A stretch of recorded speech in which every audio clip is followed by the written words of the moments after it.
खड़ा होकर पेशाब करल है, चल मुफ्ती साहब को करिए। पेशाब कर रहा था। अगर कोई उज्र है, जैसे कमर में दर्द है या घुटने में तकलीफ है या बैठ नहीं सकते हैं या फिर किसी ऐसी जगह पर हैं जहां पर बैठकर इस्तिंजा या पेशाब नहीं कर सकते हैं, जैसे बस स्टैंड या रेलवे स्टेशन पर जो बना हुआ पेशाब खाना होता है वो बहुत ज्यादा बदबूदार और गंदा होता है, वहां पर बैठकर इंसान पेशाब नहीं कर सकता, तो फिर वहां पर खड़े होकर पेशाब करने की गुंजाइश है। अलबत्ता आप सल्लल्लाहु अलैहि वसल्लम की आदत शरीफा ये थी कि आप सल्लल्लाहु अलैहि वसल्लम बैठकर ही पेशाब किया करते थे, और खड़े होकर पेशाब करना ये इस्लामी तहजीब के खिलाफ है। खड़े होकर पेशाब करने से शर्मगाह के खुलने और पेशाब का जो छींटा होता है कपड़ों पर पड़ने का अंदेशा होता है। और आजकल तो बाज़ उलमा ने यहाँ तक लिखा है कि खड़े होकर पेशाब करना हराम है।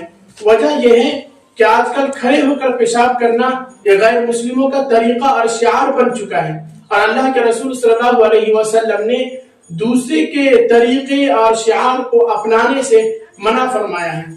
इस वजह से बैठ कर पेशाब करे, खड़े होकर पेशाब नहीं करे। खड़ा होकर पेशाब करल है, चल मुफ्ती साहब को करिए।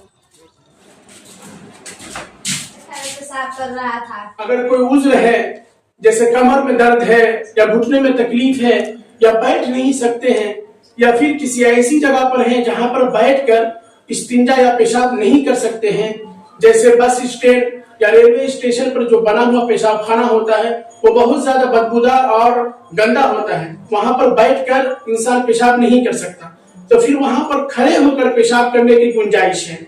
अलबत्ता आप सल्लल्लाहु अलैहि वसल्लम की आदत शरीफा ये थी कि आप सल्लल्लाहु अलैहि वसल्लम बैठकर ही पेशाब किया करते थे, और खड़े होकर पेशाब करना ये इस्लामी तहजीब के खिलाफ है।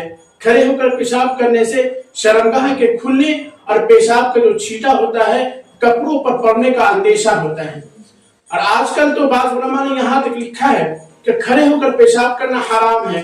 वजह यह है कि आजकल खड़े होकर पेशाब करना ये गैर मुस्लिमों का तरीका और शिआर बन चुका है, और अल्लाह के रसूल सल्लल्लाहु अलैहि वसल्लम ने दूसरे के तरीके और शिआर को अपनाने से मना फरमाया है।